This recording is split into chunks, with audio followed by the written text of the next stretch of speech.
Hey guys, what's up? Welcome back to Roots Around Beach Farm. I ended my last video, you saw it 2 days ago, but I ended it just about an hour ago so that I could go ahead and get it uploaded for today. But there's still a lot going on here, so I decided to turn the camera back on.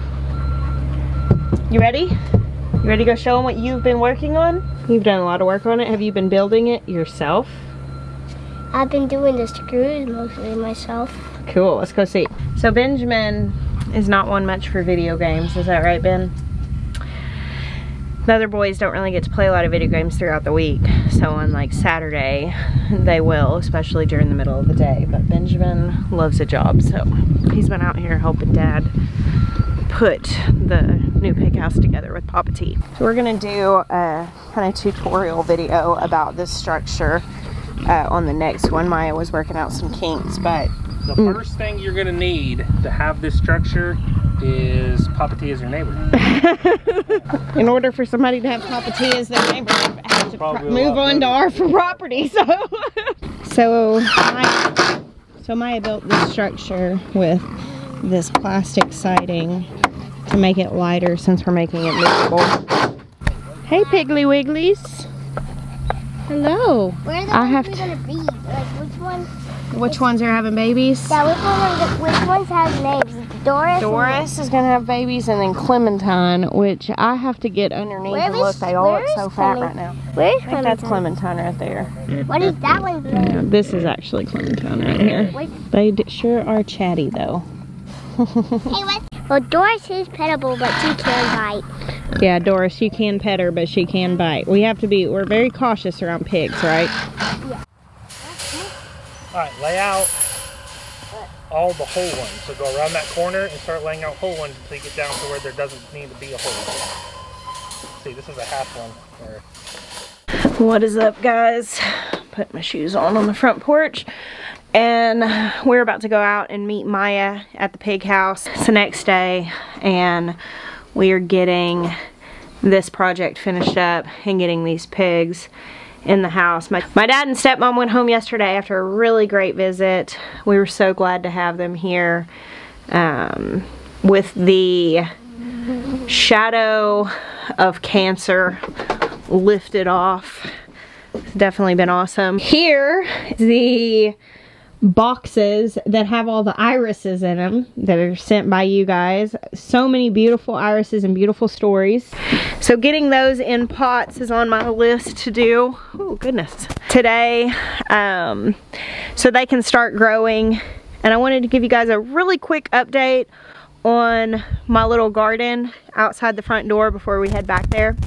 So Maya and Papa T finished putting the bracing on here, and he built this frame, and it's not permanent, it's not concreted in, so it'll be able to be taken down if we decide to move this garden. I don't know, I might end up leaving it even when I get my big garden up and just have this for herbs and things that you want real close to the house.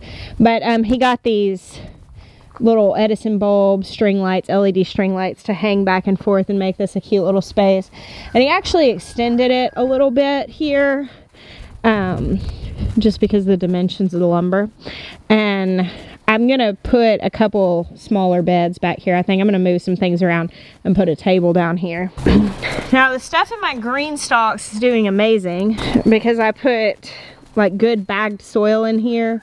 Some of my lettuces are looking a little bit like they might try to go to seed. I'll probably have to replant some of these. It's still really warm here during the day, so it's a little warm for lettuce. And here I've got all these little seeds coming up. This is arugula. I sowed it really thickly, but everything looks really good. It's coming along. Now, these beds are having a little bit of issues. I just got these loads of soil in, and I didn't test it or anything. I just went ahead and planted in it. And the plants are growing. They're just a little spindly. I planted these lettuces down here at the same time as the bottom ones there. And as you can see, one of these things is not like the other.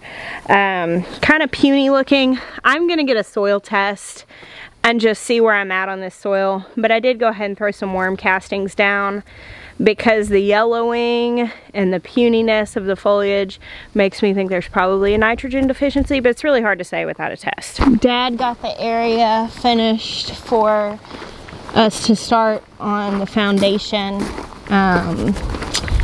for the workshop. He found himself at the end of this trip wishing that he had more time, but he will be back in the spring. Of course, my dad is building a house over there on the other side of the pond, and he is going to be helping us build our house when we get started on that. My kids set up a hammock here. Good spot, I think. Hello, turkeys. Hey guys, what you doing? It is a bright and clear day today and pretty warm. Oh, I'm missing the action down here. So I'm gonna do a separate video later today.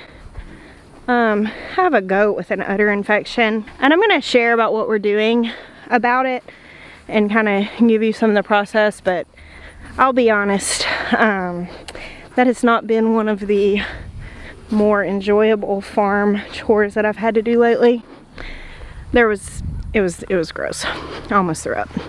And I want to make a video about it and share that process with you guys, but I'm going to do it separate so people who are interested in goat husbandry and troubleshooting udder infections, mastitis, can watch it, but it's not something you would want to watch over your morning coffee.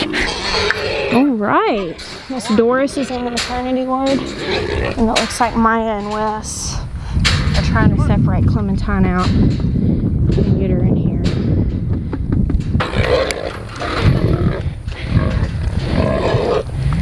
It's okay, just. It's okay, you're good.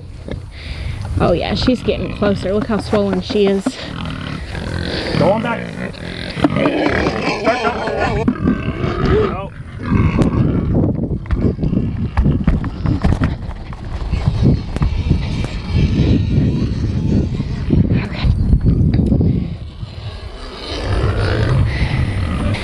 Good girl. Go on, darling. It's okay. Go on, baby girl. Go on.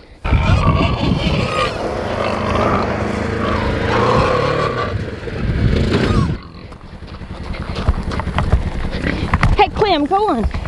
You got the feed bucket?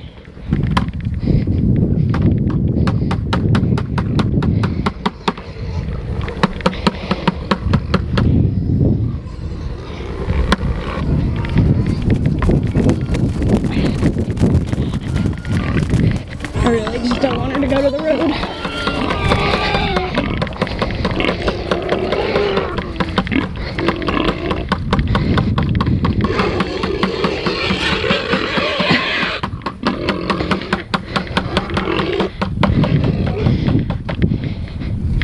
Yay! Cardio! Kitchen snacks. Well done, Wes. So you see how tight her bottom line has gotten, but also her whole backside is really swollen. She's very close to having her babies. Looks like we got this done in the nick of time. Hey, I think the pigs want breakfast or something. What gives you that impression? That went pretty smoothly. I mean, I got only the pigs that I actually wanted out got out, so that was a win. And then honestly, that minimal amount of chasing really wasn't that bad. What do you think, Wes? Yeah. So we're gonna go grab one of the waters that we have that have the, I don't know, we call them, They're nipples. we call them pig nipples, but yeah, they're for pig drinkers. We're gonna fill that up and get their food and everything, but we need to go get some straw because we don't have any. We're just out, and we need to be able to put like a bale or two in there, because one of the things that mama pigs want to do when they're getting ready to farrow is they want to build a nest, and she looks very close. And I also looked at Doris, and she definitely is pregnant. Yeah. She's showing, maybe not as far as long, because most likely she got bred second. Yeah. But she's definitely showing in her teats and stuff that she's Well, Clementine looks like she could have her babies within the next 48 hours. I might be wrong on that. I have definitely been wrong before, but it looks pretty close to me. She looks progressed. I'm glad we finally got this squared. Me too. All right, we just rode the side by side over here to the back corner of our property where Maya's getting feed out because we're gonna go feed the animals. And I was gonna show this to you guys. I don't think I've shot any video over here. So This property, when we bought it, it had some fences which we've replaced. It had a couple of structures which we're using, like right now our goats and alpacas are in one, and another one is up by the pond. And we're intending on taking this down and replacing them, but it also had these two big dry barns back here, and they're great. They just need some repair, but they're dry and solid. And we ended up purchasing this shipping container and having it moved out here, which right now we're using it for feed storage until we get a barn up, and also junk storage, which it's not junk, it's our stuff. When we moved here, we could not fit all of our belongings in our mobile home, and we're planning on building our house, and we needed some storage space. We have a lot less space here. We don't have the garage like we did in Arkansas, and so we looked into like renting a storage space in town, and it was just really expensive to not own anything, and it was going to add up, and we needed it probably for a couple of years, given the fact that some of the stuff is going to be in storage until we build our house. Plus, we didn't have anywhere to keep feed or any of that in the time being, so we ended up purchasing a shipping container and having it moved out here. And Maya's plan is, once we have a barn and we don't need it for feed, and once we build our house and we don't need to store all of this stuff, he's going to use this for drying wood that he mills with his sawmill. And there are these two big barns back here, and they're just open-sided like hay storage. And our plan here, which we have a neighbor that has a property that's kind of cut out of ours, but ours wraps around the backside, and our plan here is to turn this into like equipment area to be able to store things like hay. And then we're also planning on setting up our composting system down here. So like whenever we bring stuff like that in, or we want to be able to bring a bunch of wood chips down here and let them compost and break down over time. Pretty good farm. Farmy.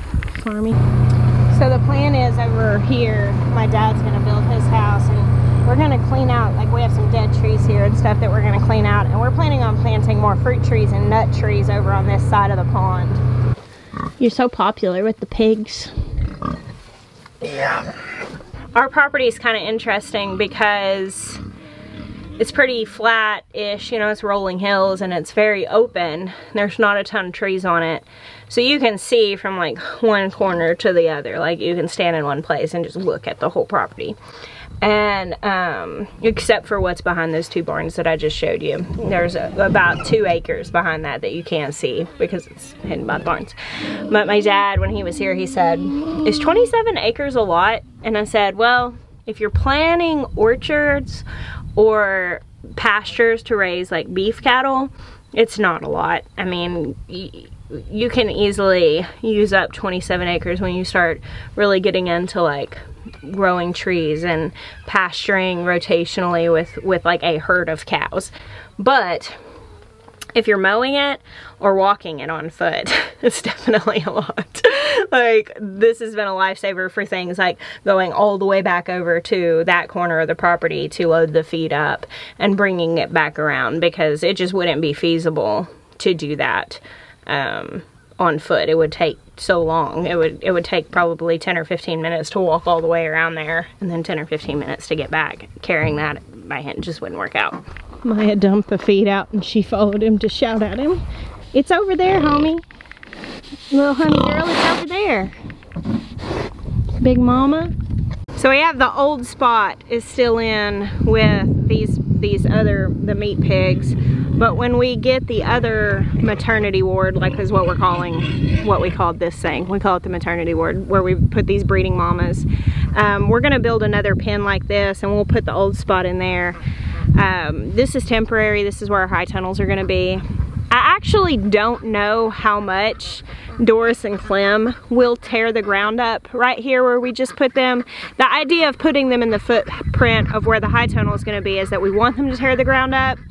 But Mangalitsa's, this breed with the curly hairs, what they're known for, they're not quite the rooters that other breeds are. Like the old spots that we have, they tear the ground up a lot more. And we've raised a few breeds like that. We had a Hampshire, I think is what it was called, and we've done a handful of old spots, and they just root way more than the mangas do. The main thing with the mangalitas is they will create a wallow, but beyond that, they're not quite as destructive. If you're wanting to pasture them, that's a benefit, but if you're trying to use them for cultivation, then they're just not going to do it as much. They will some, just because they're heavy animals, and so that breaks the ground. And when they have all their babies, they might end up killing the grass off here, which is really what we want them to do. It's not so much about turning the soil, I really just want them to kill the grass and like eat the roots up. Are you gonna have some cute little babies for me to look at? So down here, we brought these barrels from Arkansas. It's what we use there for a good long time, and we've got several of them. So we just set them up when we do a pig pen and just fill them up with water, and they've got the little spout there. So all our pigs are trained to drink out of those. They know how it works. Having this done is a big relief.